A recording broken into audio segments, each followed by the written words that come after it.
Salut les amis, c'est Samuel. Nouvelle review aujourd'hui, c'est du Star Wars, c'est Anakin Skywalker, c'est du Hot Toys. On est parti pour la review.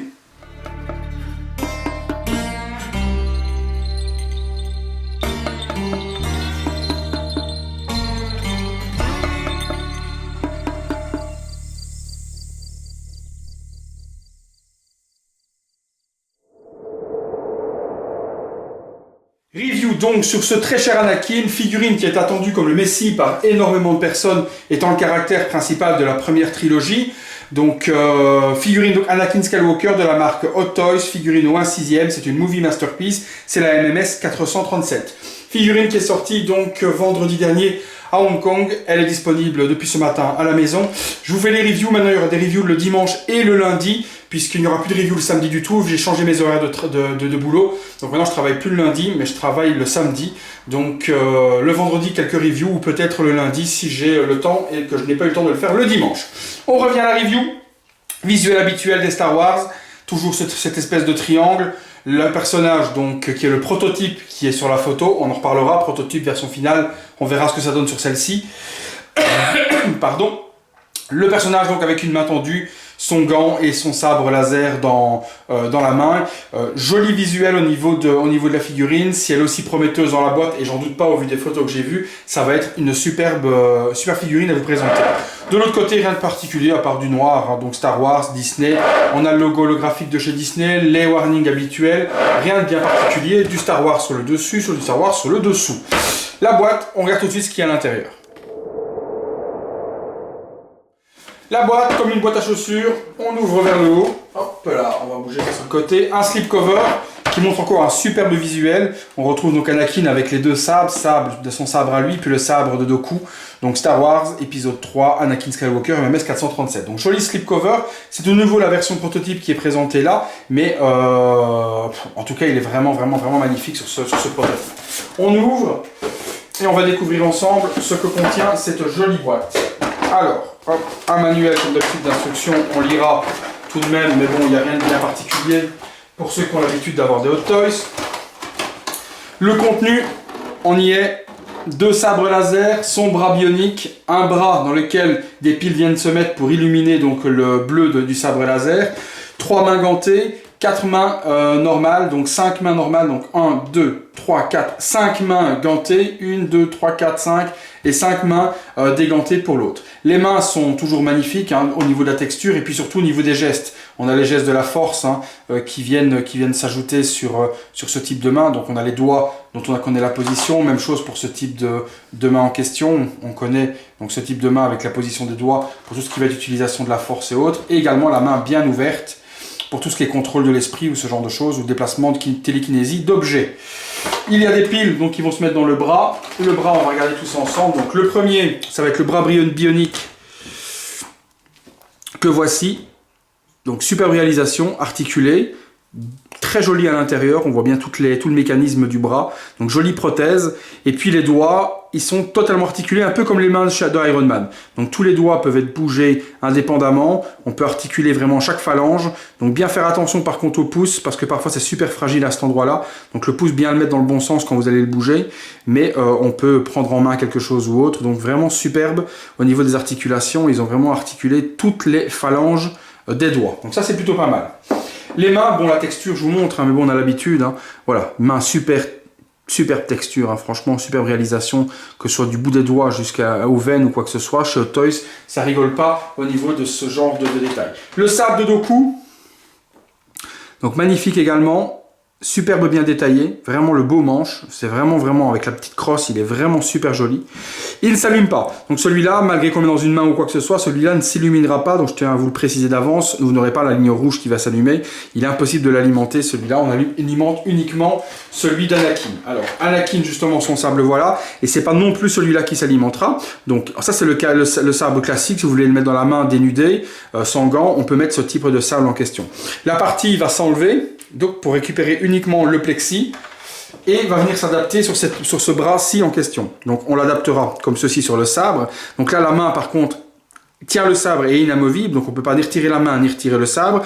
Et avec les piles qui se mettent ici et l'interrupteur, ça permettra d'illuminer le sabre en bleu et d'avoir donc le sabre laser illuminé.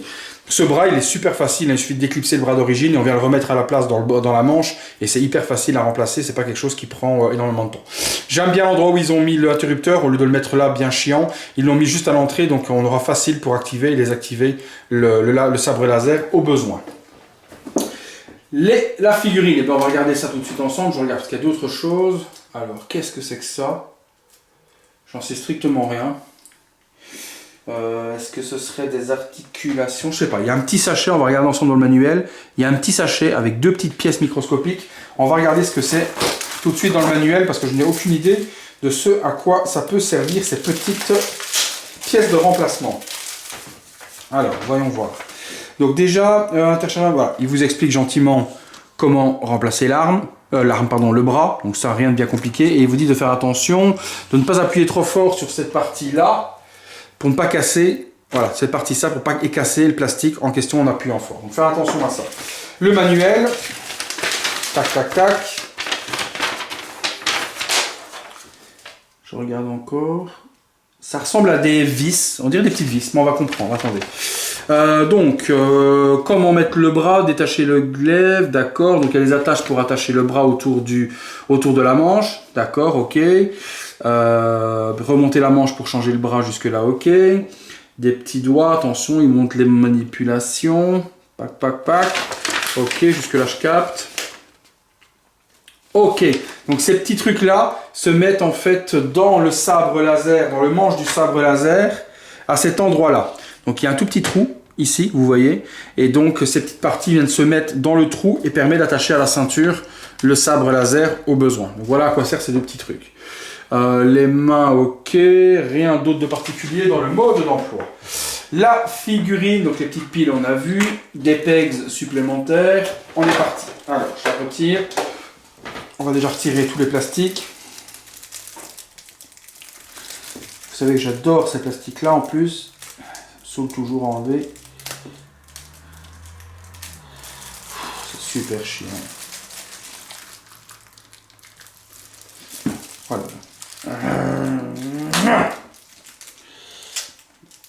Voilà. Ah putain, je l'avais et je l'ai perdu. Je déteste. Parfois, ils les mettent et ils laissent un petit morceau, voilà. Ils laissent un petit morceau de papier collant non collé, ce qui fait que vous tirez dessus et vous l'avez tout de suite. Et parfois non, et ici, c'est le cas. Ils ne m'ont rien laissé. Je viens de faire envoler le petit truc avec les attaches. Voilà, ils ne m'ont rien laissé pour les enlever. Donc ça, c'est bon, c'est enlevé également. Les mains. Ça s'enlève toujours à peu près facilement, sauf quand il serre trop fort comme celle-là. Voilà. On va retirer la partie se trouvant à la taille qui protège la ceinture dans le transport. Il y a également une partie, hop là, autour du cou qui empêche les frictions. Je remets la tête. Voilà. Et puis dans le dos, est venu se coller un truc inutile. Voilà. Alors, avant de vous le montrer, je prends mon premier ressenti comme d'habitude. Je regarde un petit peu tout ça, voir un peu l'état du HS, voir un peu à quoi ça ressemble par rapport au proto. Je vais même reprendre la feuille du proto. Hop. Oui, ben, à part la couleur, au niveau de la photo qui est prise, ben, il n'y a pas de différence, quoi. Le détail est pareil. Non, franchement, on a la même chose que le prototype sur cette figurine. Rien ne change. Alors, ce que j'aime, franchement, je vais vous montrer, mais ce que j'aime, franchement, dans le sculpte de ce Anakin, c'est qu'ils ont vraiment retranscrit l'expression contrariée de Anakin dans l'épisode 3. Donc, la colère, la haine, la contrariété, on a tout ça dans cette expression avec les sourcils froncés. C'est la meilleure expression que vous pouvez lui donner. Bon, allez, je vous montre. Voilà, vous voyez ce que je vous dis au niveau du visage, au niveau de l'expression du visage en lui-même, on voit tout de suite la contrariété, la colère, l'incompréhension, on voit tout ça de ce regard. Et je trouve ça vraiment magnifique. Les cheveux, sublimes. La couleur aussi magnifique, un peu d'or avec un peu de châtain ou quoi que ce soit, belle coiffure, les mèches sont super jolies sur le côté également, donc ça c'est super bien géré. La mèche qui revient devant, la cicatrice au niveau de l'œil est ultra bien dessinée également, les yeux superbes, pomme d'Adam bien prononcée comme il l'a dans le film. Non, franchement, les vêtements maintenant. Alors, les vêtements. La toge, la tunique en question est magnifique. Le drapé, en espèce de peau de pêche comme ça, est super joli. Alors, ce que je veux regarder, c'est ça, parce que c'est toujours la complication sur ces figurines. Non, pas de problème. Là, ça va faire des heureux. La cagoule est câblée. Donc, vous voyez, aucun problème. Une fois que vous mettez la cagoule pour lui donner une forme, un petit peu intrigante, vous savez, quand il met ça. Voilà, voilà, si on veut mettre, on peut arranger la toge comme on veut, plier la cagoule de la manière dont on a envie avec les câbles qui sont à l'intérieur et on peut lui donner une forme vraiment rapide et super propre. Donc ça, pas de problème. La cagoule est câblée, c'est ce que j'avais peur, c'est qu'elle ne le soit pas. Quand les cagoules ne sont pas câblées, il y a un truc qui est radical, c'est ce qu'on appelle le traitement à l'eau. Traitement à l'eau, vous mouillez jusqu'au moment à pratiquement tremper la cagoule. Ensuite, vous lui donnez la forme et vous laissez sécher. Et en séchant, le tissu va prendre la forme de la tête, ça va vous donner la forme que vous avez envie. Moi, j'avais fait ça sur du haro, sur pas mal de figurines qui n'avaient pas de câble. J'avais fait un traitement à l'eau, donc on donne la forme avec la tunique mouillée, et quand elle sèche, elle reste dans cette forme-là. Donc ça, c'est nickel. Le cuir de très bonne qualité. Vous vous souvenez, il y a une figurine chez Sideshow qui est sortie de cette figurine-là il y a de nombreuses années, et tout le cuir. Moi, je l'avais acheté pour faire un custom et quand je l'ai reçue, elle était en boîte, elle était neuve, elle était scellée, elle n'avait jamais bougé de la boîte. Au moment où je l'ai sortie de la boîte, cette tunique en cuir est tombée en lambeaux. On faisait ça, tout tombait en filament, tellement que le cuir était de mauvaise qualité. Ici, on sent qu'on a quelque chose de propre. On verra dans les années à venir si par contre ça reste de la même manière.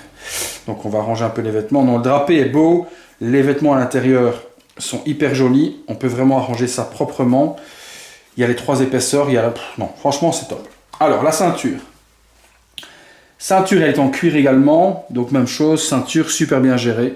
Cuir, tous les petits éléments sont super bien représentés, les pochettes sont belles, il y a l'attache pour venir mettre le sabre si on le désire. Pas de problème non plus. Les bottes, magnifique, hein. Franchement, autant chez Sideshow on avait des bottes en plastique toutes dégueulasses ou autres, là les bottes sont entièrement en cuir. Toutes de cuir, mais il n'y a pas un morceau de plastique, il n'y a pas la semelle forcément, mais tout est en cuir, regardez-moi là, ça, les coutures, les bottes sont magnifiques. Honnêtement, les bottes sont juste sublimes. Il n'y a rien à dire sur les bottes. Franchement, j'avais peur que on nous mette un truc de plastique dégueulasse. Mais non, la gestion des bottes est juste terrible. On va retirer la toge. On va regarder un peu plus précisément quand on retire sa tunique. Enfin, même son peignoir, on dirait. Mais bon, alors hop. Voilà, donc ça va être le look. Donc ça s'arrange bien dans le dos. Ça s'arrange bien devant. Il suffit de tirer pour bien arranger la partie cuir. Alors ça, magnifique également, la partie cuir ici, câblée, vous voyez, on peut donner la forme que l'on veut. Donc ça, c'est magnifique également de l'avoir câblé, parce que du coup, on peut donner un arrondi super propre. L'intérieur ne l'est pas, non, il n'y a pas besoin de toute façon, mais par contre, vous allez pouvoir donner une stature à la combinaison pour avoir un arqué super droit et super joli. Donc ça, c'est nickel, parce que du coup, on peut vraiment arranger la tunique en cuir comme on veut. Et ça, c'est plutôt appréciable, parce que sinon, ça aurait pu donner des mauvaises formes au truc, et ça, c'est plutôt joli. Donc, jusque maintenant, c'est vraiment un sans faute. Alors, le gant. Donc, le gant, pour l'enlever, il y a des petits tétons à enlever comme ça. Voilà, vous voyez, 3 petits tétons ici. Hop. Et on peut enlever le gant si on le désire. On aura besoin de l'enlever si on veut changer le bras. Ça, ce sera obligatoire. Donc, si vous voulez changer le bras, je vous montre également, tant qu'on est dans le déballage et tout. De toute façon, je vais l'enlever, puisque moi, je vais mettre de toute façon le bras bionique, et puis l'autre bras avec le LED pour vous montrer un petit peu. Donc, le bras, on va le prendre, on va tirer, on récupère cette partie-là. L'autre bras, de la même manière, on vient remettre, il y a un petit trou à l'intérieur, vous appuyez, hop, ça clipse, c'est terminé. Donc, libre à vous après, ça c'est vraiment bien le câble tout autour, libre à vous après, soit de remettre la toge si vous le désirez, ou de remettre le brassard. Forcément, il va falloir que je remplace et que je mette les petites vis à l'intérieur. Je fais une petite pause, je mets les vis et on se retrouve tout de suite. Voilà les amis, les piles sont mises. Donc petit interrupteur qui se trouve ici. On allume, hop, le sabre s'allume. J'ai éteint les lampes si vous voulez pour vous montrer la différence. Voilà, donc on peut éteindre et allumer le sabre. Je pense que vous le voyez bien.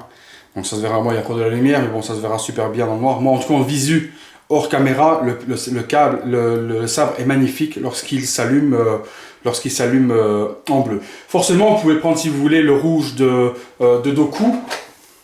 Et on peut intervertir, hein, donc si vous retirez et que vous remettez le rouge de Doku, ben ça fait con. Non, excusez-moi, ça fait con, on peut pas, puisqu'en fait la lumière est pas transparente, la lumière est bleue. Donc pas de Doku, j'ai dit une connerie. Et puis de toute façon, avoir le sable rouge, la lumière rouge sur ce sabre-là, ça aurait pas été logique, et les puristes de Star Wars vont me jeter des cailloux. Alors, je rallume. Je vous explique maintenant quelque chose qui va être compliqué, parce que rien n'est jamais parfait chez Hot Toys. Donc j'éteins. Cet interrupteur bien placé, comme je vous l'ai dit tout à l'heure, ben, je retire ce que j'ai dit, parce qu'en fait, c'est chiant. Pourquoi? Si vous mettez le bras comme ça, pas de souci, vous pouvez allumer, éteindre. Voilà, on peut allumer, on peut éteindre comme on veut, assez facilement. Par contre, si vous remettez le gant, ben, vous n'avez plus accès à l'interrupteur. Merci Hot Toys. Donc, je vous montre, si je remets le gant, voilà, je vais remettre le gant, on va ranger la manche. On va remonter un petit peu la manche pour mettre le gant proprement et venir dissimuler le truc. Donc on va remonter un tout petit peu la manche, on va emballer. Super, décidément j'ai deux mains gauches aujourd'hui. Donc si je remets proprement, voilà, le gant, tic, tic, tic, tic, je vais reclipser mes petits tétons. On s'est compris, hein, quand je veux dire clipser les petits tétons, les amis, on ne s'excite pas. Voilà. Et en plus, avec l'épaisseur de la manche, je ne suis même pas certain que moi j'y arrive comme je veux. Donc voilà. Et puis là, les derniers, que voilà. Donc si je remets... Bon, les tétons, il faut les arranger, il faut mieux mettre ça. Je pense qu'il faut serrer plus vers l'intérieur. J'ai plus accès à l'interrupteur. C'est fini. Une fois que c'est comme ça, vous n'avez plus accès à l'interrupteur. Vous ne pouvez plus allumer le sabre. Donc chaque fois que si vous gardez ce gant, chaque fois que vous allez vouloir allumer l'interrupteur, il faut enlever le gant. Donc voilà, encore une connerie de chez Hot Toys. Au lieu de faire un bouton qui tourne ici derrière, le sabre par exemple, clac clac, eh bien non, non, voilà, je retire ce que j'ai dit, le bouton n'est pas bien placé du tout, puisqu'on va être emmerdé si on veut allumer le sabre laser, pas possible. Donc même chose, hein, si vous mettez ce bras bionique, vous ne pourrez plus allumer le sabre laser non plus. Donc c'est des choix à faire. Maintenant le sabre laser, de vous à moi, on l'allume une fois. Je vais être honnête, hein, on l'allume une fois pour voir comment c'est, et puis on l'allume pas, on s'en fout en fait. On s'en fout bien mal d'allumer le sabre laser ou de ne pas l'allumer. C'est beau à voir la première fois. Perso, je pense que la plupart des gens vont mettre le bras bionique avec le sabre dans la main et on n'en aura rien à foutre du bras allumé. Après, chacun fera comme il en vit. Mais voilà mon avis, voilà mon explication à ce niveau-là. Je pensais que c'était super bien géré au final et que c'était bien pensé ce bouton, mais au final, il ne l'est pas puisqu'on ne pourra pas l'activer. On ne pourra pas l'activer au besoin avec le gant. Bon, on pose tout ça, je vous montre un petit visuel. Oh non, excusez-moi, je vous ai oublié de montrer le socle. Oh là là, malheureux que je suis. Le socle, bon, c'est assez simple ma foi. Rien de bien compliqué et même un peu chelou. Je regarde comment ça se fait. Eh ben, bizarre. Le socle est totalement noir avec Anakin et j'ai un sticker qui est pas collé. Alors allons savoir pourquoi. Je vais le coller dessus, mais je sais pas pourquoi de base il est pas collé. Donc je regarde même si ça se colle, j'en sais strictement rien. Je vais regarder si... Ouais, ça se colle. Donc il y a un truc à décoller et puis le sticker va se coller sur le socle. Donc je vais, voilà, il y a Anakin Skywalker qui est écrit, je vais vous montrer sans le reflet, voilà, Anakin Skywalker Star Wars. Et donc pourquoi il n'y a même pas de stickers alternatifs? Je sais pas pourquoi, il n'est pas collé. Donc on va le coller ensemble et puis on verra ça. Je pose tout ça, je vous fais une petite pause sympa et puis on en discute. Voilà les amis, petite pause, simple, un sabre allumé, bras tendu, avec donc un geste de force devant, donc quelque chose d'assez simple pour vous montrer un petit peu ce qu'on peut faire. Forcément vous pouvez remettre la tunique si vous voulez, je ne sais pas du tout, hein. Honnêtement de vous à moi, un hardcore fan doit en avoir deux, pour exposer avec le bras enganté, avec le bras robotisé, avec la toge sans la toge, donc il y a tellement de possibilités d'exposition de vêtements de ce personnage que limite il en faudrait bien deux pour pouvoir faire quelque chose de complet. Franchement, il n'y a rien à dire. Le tailoring est juste magnifique. Aucune crainte à ce niveau-là. Hein. Franchement, tout est super drapé. Tout est bien étudié au niveau des vêtements. Même les manches qui sont là sont câblées. Donc, j'avais pas vu, mais on peut même câbler. Voilà, on peut même donner la forme que l'on veut aux manches. Les manches sont câblées également dans l'encolure. Donc, on peut vraiment gérer ça comme on a envie. Donner la forme que l'on veut. Aussi bien ici que les bords, que la cagoule. Tout est câblé pour pouvoir être exposé vraiment dans les parfaites conditions. Donc une putain de tuerie, franchement. Quand j'arrive à dire putain de tuerie, c'est que je suis vraiment content du résultat de la figurine que j'ai sous les yeux, parce que c'est du super beau travail de la part d'Hot Toys. Il fallait pas qu'ils se loupent là-dessus. Star Wars, c'est quand même une grosse industrie et une grosse partie de leur clientèle collectionneur et fan, donc fallait pas qu'ils se loupent sur un Anakin. Il n'y a qu'une chose à attendre aujourd'hui, c'est un Obi-Wan, c'est un Mace Windu, c'est plein de personnages pour pouvoir compléter cette première trilogie, cette prélogie si on veut, cette première trilogie, voilà. C'est vrai que ce serait vraiment dommage de ne pas avoir un Obi-Wan épisode 3 également, pour avoir les deux comparses l'un côté de l'autre. Parce que ça les, voilà, dans cette qualité-là, il n'y a rien qui est équivalent aujourd'hui. C'est vraiment quelque chose de magnifique, franchement. On passe tout de suite au visuel. On fait différents visuels, hein, avec la cape, sans la cape, bras sans bras. J'essaie de vous montrer un petit peu tout ce qu'il est possible de vous montrer. Allez, à tout de suite.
Voilà les amis, conclusion sur ce Anakin Skywalker Hot Toys. Eh bien franchement, que dire, hein, vous l'avez vu comme moi par les visuels, par les explications, par la démonstration un petit peu de toutes les pièces et que je vous ai montré, ben on est sur un sans faute encore de chez Hot Toys. Il n'y a vraiment strictement rien à critiquer sur cette figurine, que ce soit le tailoring, le visage, l'expression, les cheveux, les sabres, tout est bon. Juste petit bémol, c'est ce que je vous expliquais tout à l'heure, c'est le bras, voilà, c'est ce bras-ci avec le petit interrupteur qui lui va nous poser problème si on met le gant pour accéder au bouton on-off. C'est le seul petit bémol que je peux trouver à cette figurine, sinon le reste est juste magnifique. Là je vous ai mis les deux sabres, celui de Dooku et celui de Anakin, qu'il tient, vous savez, quand il lui coupe la tête, hein, à l'empereur Palpatine. Donc voilà, c'est quelque chose qui donne super bien. Tout est câblé, que ce soit la cagoule, que ce soit les manches, que ce soit les contours de la partie cuir, etc. Tout est bien développé. Franchement, super chapeau à Hot Toys cette figurine. Surtout qu'elle est sortie ultra à l'avance. Elle était prévue pour septembre de cette année-ci. Elle est sortie avec 6 mois d'avance et une perfection pareille dans la réalisation en ayant sorti une figurine à l'avance. Je trouve que c'est juste, il faut juste leur tirer le chapeau et franchement, c'est quelque chose de magnifique. Franchement, c'est top. Franchement, plutôt prévu et dans cette réalisation, on ne peut pas demander mieux. Voilà les amis, donc c'est une figurine qui est disponible à Hong Kong depuis donc vendredi dernier, comme je vous l'ai dit dans l'introduction. On la trouve aux alentours de 380 $, c'est très cher, puisqu'on l'a trouvée dans un alentours de 280 € quand elle était en précommande à Hong Kong. Donc là on a plus de 320 € pour l'acheter. Je trouve que c'est vraiment exagéré. Même chose, il y a un vendeur en France que je ne citerai pas qui la vend 359 €. Mais il a raison, si ça se vend, pourquoi pas. Voilà, il y a un site qui l'a en stock et qui la vend 359, pourquoi pas. S'il arrive à les vendre, pourquoi pas surfer sur la rapidité et se faire un petit billet derrière. Pour ceux qui ne sont pas pressés, vous pouvez la trouver dans les 265-270 € dans quelques mois en Europe sur les boutiques habituelles. C'est tout les amis pour aujourd'hui, c'est tout pour cette review. J'espère que ça vous a plu, j'espère que ça vous a donné encore envie d'acheter cette figurine, que ça vous a donné surtout beaucoup de joie à ceux qui l'ont déjà précommandé et qui maintenant l'attendent avec impatience, que ça vous a rassuré pour ceux qui étaient inquiets. Et puis pour les autres, sautez dessus et n'hésitez pas à l'acheter si vous la trouvez encore en stock quelque part. C'est tout, à bientôt pour une prochaine vidéo.